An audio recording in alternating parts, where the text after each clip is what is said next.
ये नया हिंदुस्तानी कुत्ते एवढ बॅ कैप्टन डॉक्टर गोपाल साहब. कॅप्टन डॉक्टर अरे अरे अरे वो नया हिंदुस्तानी कुत्ते చూడముచ్చటగా ముద్దస్తున్నావు బే నువ్వేంత అందంగా ఉన్నావు అంటే నిన్ను కన్న నీ అమ్మ ఇంకా ఎంత అందంగా ఉంటుందో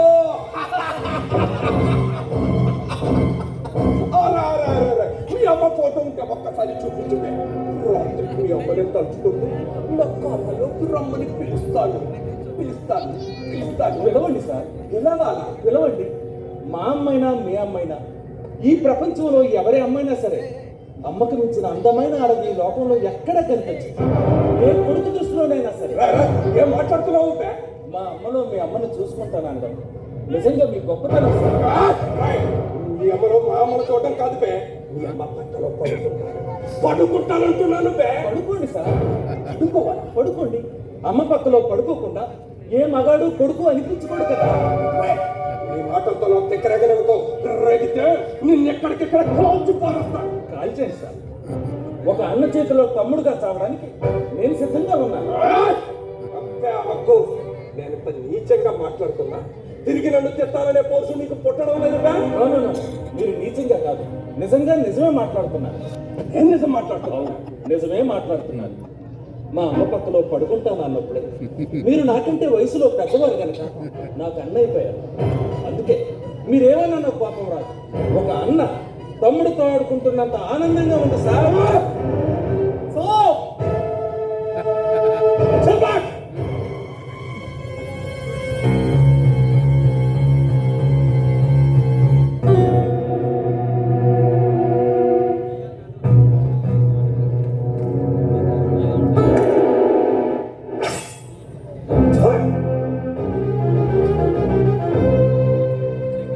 ఎందుకు వీడికి ఇక్కడ ప్రజలకు మనం అంటే అర్థద్వేషం, వాడికి మత పిచ్చి.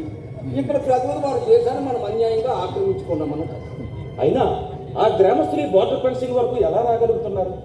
ఇక్కడ మందు పాత్రలు ఉంటాయి కదా. ఉంటాయి. చొరబాట్లు ఆపడానికి పహారా తక్కువ ఉన్న ప్రాంతాల్లో అటు ఇటు మందు పాత్రలు పెడతారు సార్. నిరంతరం 1000 కళ్ళు నిఘా ఉన్న మన ఇలాంటి క్యాంపుల దగ్గర మనం ల్యాండ్ కంచి పెట్టాలి.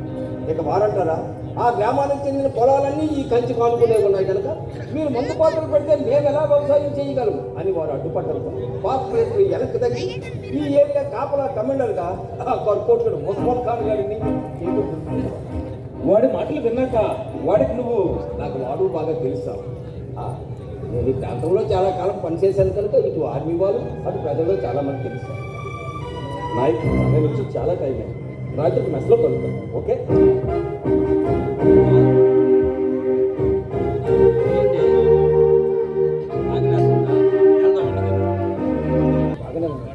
మరి ఎందుకంటే అర్ధరాత్రి పుట్టు రమ్మని వచ్చేస్తాను. క్షమించారు సార్. మీతో వాళ్ళు చదువు కొద్దీ మంచి నిద్రలో ఉన్న మిమ్మల్ని చెప్పేశారు సార్. అదే ఎందుకు అని ఎందుకంటే నా చెప్పడం చెప్తూ మీరు ఏమనుకుంటారని నేనేమనుకోను. సరే సార్ మీరు అర్జెంటుగా సహోబ్రతుల మధ్య ఉన్న 2 ప్రాణాలను కాపాడాలి. అది చెప్పడానికి నేను అంత వరి అవుతున్నా. శాయశక్తులు ప్రయత్నించి మనిషి ప్రాణాలు కాపాడమే కదా ఒక డాక్టర్గా నా బాధ్యత. అయినా ఈ విషయం ఎక్కడ అడుగుతున్నారేంటి? బేస్ హాస్పిటల్ అడగారు కదా. ఎవరికి ఏమైంది?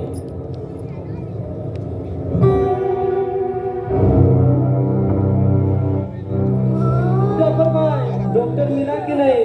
जल्दी इधर आओ ना, हालत बहुत बिगड़ता जा रहा है. जल्दी लेके आओ ना डॉक्टर को. వీళ్ళు ఇక్కడ ఫోన్లో క్యాక్లేట్ ఏం జరుగుతుంది ఇక్కడ? What is happening here? మీరు రక్షించవలసిన 2 ప్రాణాలు. 9 నెలల నుండి పుట్టినప్పుడు పడుతున్న ఓ తల్లి వేడుకుంటున్నవే ఆ కూతురి కడుపు నుండి బయటకు రాలేక కడుపులోని అడ్డం తిరిగిపోయింది. చావుకు చాలా దగ్గరగా ఉంది. కానీ ఇక్కడ లేదు. ఎక్కడ ఉన్నారు? ఆ గ్రామంలో what nonsense you are talking? ఆ గ్రామం ఉన్నది మనం అడుగు పెట్టడానికి వీల్లేని శత్రు దేశం భూభాగం అని ఒక డాక్టర్గా ఆలోచించి రాగిపోతే అక్కడ ప్రాణాలు పోతాయి సార్ అని చెప్పి నిబంధనలకు విరుద్ధంగా అడుగు పెడితే అది పొరపాటు అవుతుంది, నేరం అవుతుంది. మన ప్రాణాలు కూడా పోయే ప్రమాదం అని నీకు తెలీదా? ఒక డాక్టర్ ఆ ప్రాణాల గురించి తెలిసిన మీరు పోయే ప్రాణాన్ని కూడా నిలబెట్టగలిగిన మీరు ప్రాణాల పోతాయని భయపడుతున్నారా సార్? రైట్. పిచ్చి పిచ్చిగా మాట్లాడకుండా మనం ఉన్న పరిస్థితులు తెలుసుకుని మాట్లాడు. నా ప్రాణాలు పోతాయని భయపడ్డలేదు ఇక్కడ. అక్కడ రెండు ప్రాణాలు పోతాయేమోనని బాధపడుతున్నా. కాపాడగలిగే నా ప్రయత్నానికి అడ్డుగా నిలబడిన నిబంధనలు ఈ మొన్న కంచెలు దాటలేని నా బాధ్యతలు చూసి బాధపడుతున్నా. అక్కడ చావు బతుకుల మధ్య ఆ తల్లి బిడ్డలు అనుభవిస్తున్న పురిటి నొప్పుల బాధ కన్నా భయంకరమైన బాధను నేను ఎక్కడ అనుభవిస్తున్నాను ఇప్పుడు. సార్ మీరే అలాగంటే సరే మన రూల్స్ విరుద్ధంగా నేను ఏ పని చేయను. మనల్ని ఎవరు ఇక్కడ చూడకముందే వెళ్ళక్కడి నుంచి వెళ్ళిపోమను. అంత మాట్లాడుకుంటున్నావు. నీ భాష మాకు తెలియపోయింది, నీ భావం పోయి మాకు అర్థమవుతుంది సార్. ఇప్పుడు మీరే నాకు దిక్కు. ఆ తల్లి బిడ్డల్ని కాపాడే దేవుడు మీరు. మీరెక్కడికి పరిగెత్తించకపోతే మా ఒక్కగారు మా గట్టి వెలుగు ఆగిపోతుంది సార్. ఆ తల్లి బిడ్డలు బతకడం మా కుటుంబానికి చాలా అవసరం. మా కూతురు బతకడం మాకు ఎంత ముఖ్యమో పుట్టబోయే బిడ్డ బతకడం కూడా ఆ కూతురికి అంతే ముఖ్యం. పెళ్ళైన 10 సంవత్సరాల వరకు దానికి సంతానం కాదు. మా అల్లుడు విడాకులు ఇచ్చి నేనే పెళ్లి చేసుకుంటానని బెదిరించారు. ఆ అన్నపై కలిసి ఈ నాడుగుదాన్ని కనుక్కోండి. ఆ పండుగ జరగకముందే ఈ ఉపద్రవం ముంచాల్సింది సార్. మా గ్రామం అర్జెంట్ పని ఉందని ఈ రోజు సాయంత్రం వెళ్ళిపోయాడు సార్. కర్మకాలి అతను వెళ్ళాకే మా అమ్మాయికి నొప్పులు మొదలయ్యాయి. ఊళ్ళో మొదటిసారి పరీక్షించి కొడుకులో పెద్ద అడ్డం తిరిగిందని ఇంకా తన వల్ల కాదని తేల్చి చెప్పేసింది. దగ్గర వాసి ఆసుపత్రి కూడా 100 మైళ్ళ దూరంలో ఉంది. ఇంత రాత్రి పూట అంత దూరం వెళ్ళే అవకాశాలు అందుబాటులో లేదు. కనుక ఇక్కడ దగ్గరలో ఈ ఆర్మీ క్యాంప్ డాక్టర్గా మీరు తప్ప మరో డాక్టర్ నాకు అందుబాటులో లేరు. అందుకే మా వాదనంతా నాయకు చెప్పుకున్నాం. ఆయనే తెలియదు మిమ్మల్ని ఇక్కడికి పిలిపించారు. మిమ్మల్ని ఓడుకుంటున్నాడు. శ్యాము నద్దరు పెట్టారు. మీరు భరించలేనంత పేద చూపించాము. అది మా తప్పే. అది మీ మనసులో ఉంచుకోండి. కష్టకాలం ఆ కోపాన్ని మా మీద చూపించగలుగుతున్నాం. మీకే ప్రమాదము జరగకుండా చూసుకునే కూర్చుని నాకు ఏదో మా గ్రామానికి పెద్దలు దాడి చేసిన ఆ దేశపు విధ్వంసాన్ని చంపేమన్నా నేనే ఈ రోజు ఆ దేశంలో మన మీద అభిమానాన్ని బ్రతికించమని అడుగుతున్నాను. నిన్ను చావును చూసి చూసి మానసికంగా రాటు తెలిపోయాము. చావులోని విషాదం, ప్రాణాల విలువ ఒక డాక్టర్గా మీకు, సైనికుడిగా నాకు తెలిసినంత బాధ ఇంకెవరికి తెలియదు కదా సార్. తెలిసిన ఏం చెయ్యాలో తోచని రెండు ధర్మాలు ఇటు మొక్కలు తేల్చుకోలేకపోతున్నాను. అటు వృత్తి ధర్మం, ఇటు ఉద్యోగ ధర్మం. ఓ అదే మీ సంశయం. గతంలో వృత్తి ధర్మం కోసం అవసరమైనప్పుడు శత్రువును చంపి చేరాలన్నా మీ ఉద్యోగ ధర్మాన్ని పక్కన పెట్టి మరి శత్రువును బతికించిన గొప్ప వ్యక్తిత్వాన్ని సాక్ష్యముగా నిలిపిన చరిత్ర మీకు ఉంది సాబ్. మర్చిపోయారా? సరిహద్దు సైనికుడిగా చొరబాట్లను ఆపవలసిన నువ్వు నన్ను శత్రు దేశంలో ఒక చొరబడమని చెప్పడం చాలా ఆశ్చర్యంగా ఉంది. అయినా వాళ్ళ కోసం నువ్వెందుకు అంత బాధపడిపోతున్నావు? ఎంతైనా మనం మనుషులు, వీళ్ళు మనలాంటి మనుషులు. మనిషిగా సాటి మనిషి కష్టాల్ని కన్నీళ్ళని చూసి పొందించకపోతే మనకి జంతువుకి తేడా ఉండదని మీ దగ్గరే నేర్చుకున్నాను. I solemnly pledge myself to consecrate my life to service of humanity. Even under pressure, I will not use my medical knowledge contrary to the laws of humanity. I will not permit considerations of religion, nationality, race, party politics or social standing to intervene between my duty and my patient. అని మీరు చేసిన ప్రమాణం మీరే మర్చిపోయారట. నా ధర్మాన్ని గుర్తు చేసినందుకు నేను అక్కడికి వెళ్ళడానికి రెడీ. ఇదో మే ఆగావు.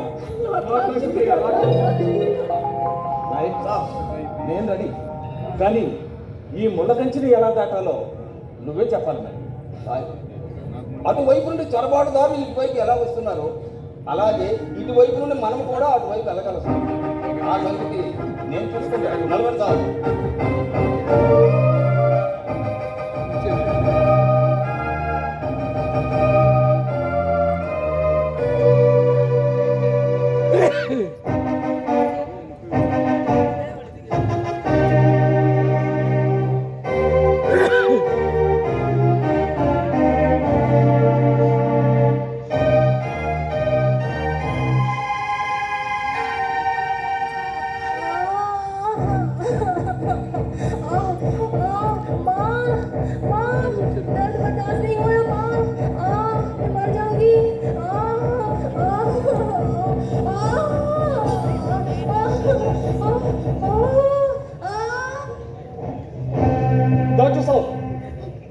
లేదు సార్. ప్రస్తుతానికి కడుపులో బిడ్డ బ్రతికేది. కానీ తల్లి చాలా నీరసంగా బలహీనంగా ఉంది. మరి డెలివరీ నార్మల్ డెలివరీ జరగదు. కడుపులో బిడ్డ అడ్డం తింది. బిడ్డ బయటకు రావాలంటే రావాలంటే ఆపరేషన్ చేయాల్సింది. చేసేయండి. ఆపరేషన్ చేయడం అంటే కత్తితో కోసి గుట్లేయడం కాదు. మరి ఆ అమ్మాయికి ఒంట్లో సరిపడా రక్తం లేదు. ఎక్కించడానికి రక్తం కావాలి. ఇప్పుడు రక్తం అంటే ఊపిరికి అవసరమైతే అందించడానికి ఆక్సిజన్ కావాలి. ఆపరేషన్కి రకరకాల సరంజామా ఉంటాయి. అవి ఏవి ఇక్కడ లేవు. డాక్టర్ సార్ మా తల్లి బిడ్డని బతికించండి సార్. మీ ఊర్లో మెడికల్ షాప్ ఉందా? లేదా? మరి ఎలా? ఎలాగైనా వాళ్ళని బతికించండి సార్. ఎలా బతికించండి సార్. బిడ్డని కాపాడండి సార్. నా దగ్గర అత్యవసర మందులు ఉన్నాయి.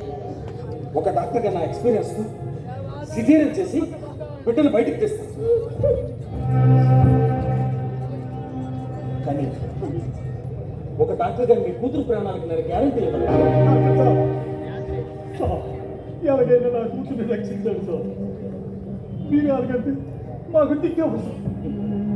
ఇప్పుడు మీకు నాకు ఆ దేవుడే దిక్కు. నన్ను ఏం చేయమంటారో మీరే చెప్పండి. పుట్టబోయే బిడ్డ వరకు నేను గ్యారెంటీ ఇవ్వను. కానీ కాలం కలిసి రాక మీ కూతురికి ఏమైనా జరిగితే అంతేకాని మిమ్మల్ని నిందించాం. మీ ప్రాణాన్ని పణంగా పెట్టి మా కూతురు ప్రాణాలు కాపాడడానికి వచ్చిన మీ నిజాయితీని శంకించి పల్లకి మాట కూడా అల్లకి కసం మీ మీద మీ శక్తి మీద మన అందరి పాలిట ఆ దేవుడి మీద మాకు నమ్మకం సార్. ఎలాగైనా తల్లి బిడ్డని బతికించండి సార్. కాపాడండి. ఇంట్లో సూది జరుగుతుందా? ఉన్నాయి సార్. ఉతికిన బట్టలు లుంగిలు లాంటివి ఉన్నాయి సార్. రండి.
శుక్రియా.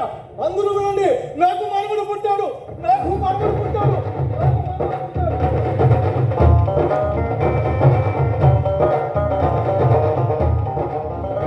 డాక్టర్ సాబ్ ఇక్కడ నుంచి మీరే మా దేవుడు సాబ్. మీ ఫోటోని అదిగో అక్కడ కాదుకో సాబ్, ఇదిగో ఇక్కడ మేము బ్రతుకున్నంత కాలం మిమ్మల్ని మా గుండెల్లో పెట్టుకొని దేవుడిగా పూజించుకుంటాం సార్. అంత పని అలాంటి పని మాత్రం చేయలేదు సార్. మనిషిని ప్రేమించండి, అభిమానించండి, కానీ దేవుడుగా మార్చి పూజించి దేవుడు అన్న పదానికి ఉన్న పవిత్రతను దిగజార్చలేదు. డాక్టర్ సార్, మా కుటుంబంలో ఆనందాన్ని నింపి మా వంశాన్ని నిలబెట్టిన వంశాంకురాన్ని అందించిన మీరు ఏం చేసి తీర్చుకోగలరు సార్? ఈ ప్రపంచంలో దేశం ఏదైనా మతం ఏదైనా భాషలు రంగు రూపురేఖలు వేరు వేరైనా మనిషి అస్తిత్వం ఒక్కటే, ఉనికి ఈ భూమి మీదే. కనుక ప్రతి మనిషికి మరో మనిషి అవసరం, తప్పనిసరిగా అవసరం. వీలైతే సగ మనిషిని ప్రేమించండి, కానీ ద్వేషించకండి. ఈ పని మీరు చేయగలిగినాడు నా రుణం తీరిపోయినట్టే. నాలో మూర్ఖంతో మూసిపోయిన మా కళ్ళు తెరిపించారు. మనిషికి మనిషి, మనసుకి మనసుకి, చివరికి నేలకి నీటికి పైన ఆకాశానికి అర్థమై కానీ ధర్మాన్ని పాటించే మంచితనానికి, మనిషితనం నింపుకున్న మానవత్వానికి హద్దులు సరిహద్దులు ఉండవని ఎప్పటికీ కానీ తెలుసుకోలేకపోయాం సార్. డాక్టర్ సాబ్, ప్రతి ఏడు మక్కా మదీనా యాత్రకు వెళ్ళి దర్శనం చేసుకున్నట్టుగా ఇక నుండి చట్టరీత్యా భారతదేశం వచ్చి మేము దర్శనం చేసుకుంటాం సార్. ఏమిటి, దేవుడిగా భావించి నన్ను దర్శనం చేసుకోవడానికి వస్తాను? అలా అయితే రావద్దు. భాయ్జాన్ అని పిలిచావు కదమ్మా. ఒక అక్కగా ఈ తమ్ముడింటికి ఎప్పుడైనా రావచ్చు. వారేమా నేను వచ్చిన పని పూర్తయింది. ఒక్క క్షణం ఆగుబోయా.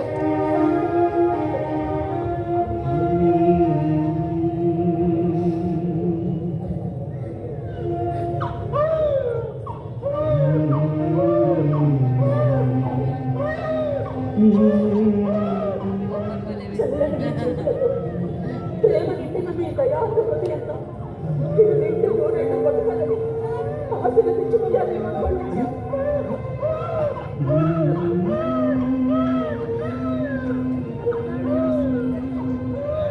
వీడిని మంచిగా పెంచండి, మనిషిలా పెంచండి. అలాగే సార్. ప్రయోజకులు సార్, ఈ క్షణాలు మా జీవితాల్లో మధురమైన జ్ఞాపకాలుగా మిగిలిపోయాయి సార్.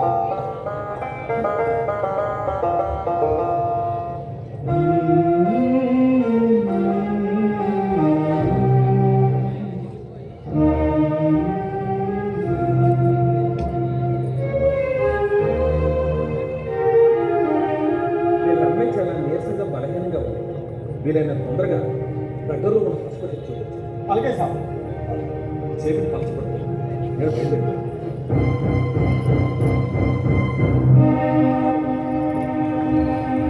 సరే, మీరు ఆగండి, నేను వెళ్తాను.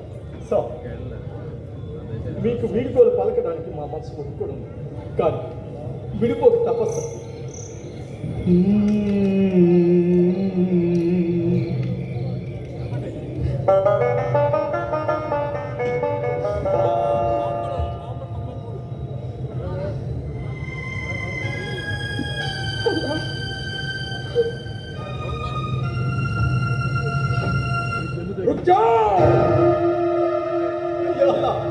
సరిహద్దు క్యామెరా అడుగుతున్నాం. కాలం ఎదురు తీయడం అంటే ఇదే లేదు. చూసేసారంటావా? ఏం జరుగుతుంది? ఎందుకైనా మంచిది మన వాళ్ళని నేను రమ్మని ఫోన్ చేశాను.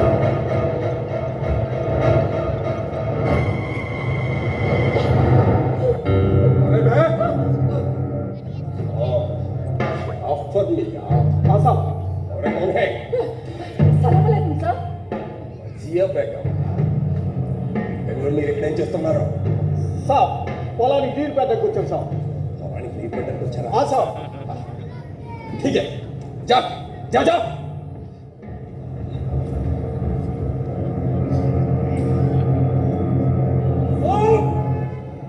ఎవడో బాటలు పేరుతున్నావు దొరికారు సార్.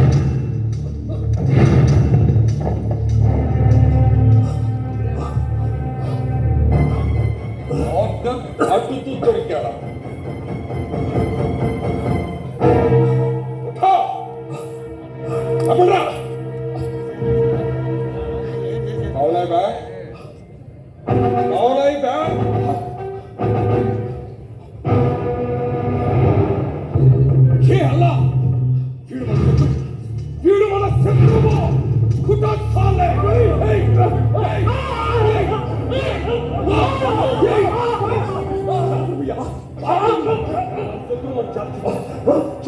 పండుగ ఈ రోజు మనకు పండుగ.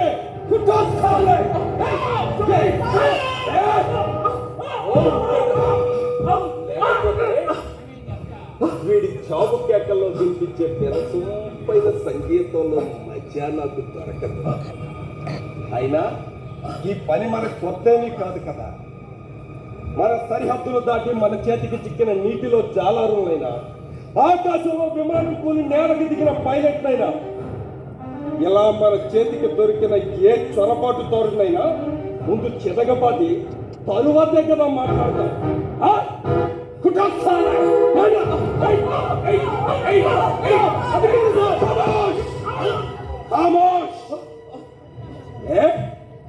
చూడటం అలవాటు తప్పిందా? అలవాటు తప్పినా సరే నోరు మూసుకొని చూడండి. అంతేగాని సాప్ సాప్ సాప్ అని మీ అరుపులు కేకలతో నా మూడుని చెడగొడితే మీరు చూస్తుండగానే వీళ్ళిక్కడికి కాల్చి పారేస్తాను. సంజయ్ లేకుండా ఉండి. ఎవడదా నువ్వు? నేను ఒక భారత అబద్ధం. నువ్వు ఒక హిందువే. హిందువైనా, ముస్లిం అయినా, క్రిస్టియన్ అయినా అక్కడ ఆ నేల మీద బ్రతికే మేమంతా భారతీయులం అని సగర్వంగా చెప్పుకుంటాం.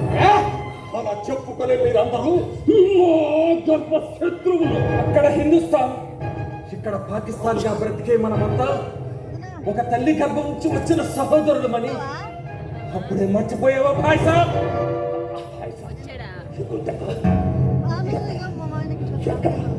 ఎక్కడ ఎక్కడ ఎక్కడ ఎక్కడ ఎక్కడ ఎక్కడ ఎక్కడ ఎక్కడ నేను చూశాను. వీడు ఆ హిందుస్థానీ డాక్టర్ కదా. చూడు చూడు చూడు చూడు చూడు చూడు చూడు చూడు. వీడు హిందుస్థానీ డాక్టర్ కదా.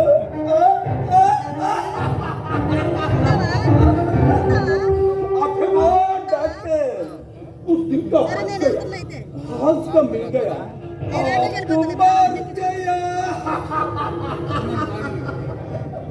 उस दिन का बच गया, आज का मिल गया और तुम मर गया. నీ జ్ఞాపక శక్తికి నా జోక సలం వడకం భాయ్ సాబ్. శత్రువుతో వరుస కలిపి మాట్లాడడం నాకు అస్సలు నచ్చదు. మరొక సరళ పిలిస్తే నీ నాలుక చీరేస్తాను. ఆవేశం ఆరోగ్యానికి మంచిది కాదని ఇంతకు ముందే చెప్పాను. అప్పుడే మర్చిపోయావా భాయ్ సాబ్? ఇద్దరు మనుషుల మధ్య పలకరింపుకు ఒక పిలుపు తోడైతే ఆ పిలుపులో ప్రేమాభిమానాలుంటాయని మన అమ్మ చెప్పింది భాయ్. మనమ్మ ఎవరమ్మ? స్వాతంత్రం తరువాత, విభజనకు ముందు మన మతాలు వేరేనా, మనమంతా భారతదేశం అనే తల్లి బిడ్డలు అప్పుడే మర్చిపోయావా భాయ్ సాబ్? నీ మాటలతో నా తిక్కరాగినవుకో. విభజన తరువాత నువ్వు అనుకునే శత్రుత్వం అయిపోయిన మన దేశాల ప్రభుత్వాల మధ్య ఉంది కానీ మన మనుషుల మధ్య, మన మనస్సుల్లో లేదని నువ్వు ఇంకా గ్రహించలేదు భాయ్ సాబ్. ఎవడబ్బే నువ్వు? మా నాన్న పక్కలో పడుకొని మీ అమ్మ నిన్నెప్పుడు కన్నది? మీరు చాలా అసహ్యంగా మాట్లాడుతున్నారు. అవును సార్, నేను అసహ్యంగా మాట్లాడుతున్నారా? ఈ హిందుస్థానీ గాలు కనబడితే చాలు బండ కూతురు తిట్టి శాపనార్థాలు పెట్టే మీరు నేను అసహ్యంగా మాట్లాడుతున్నాను అనడం అంతగా ఆశ్చర్యంగా ఉంది. వచ్చే బేగం హావో హావో వచ్చే బేగం హావో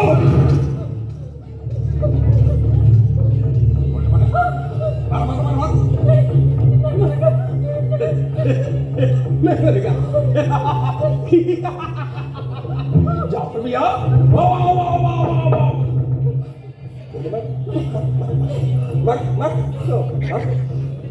माफ कर साहब, नहीं करेगा. శత్రువు కనబడితే చాలు సైలెంట్గా రెచ్చిపోయాడు. ఎంత సైలెంట్గా ఉన్నారు అంటే అందులో ఇంత రాత్రిపూట వీడెక్కడ, మీరిక్కడ, ఏదో మతలబు జరుగుతోంది ఇక్కడ. అభమో పకడో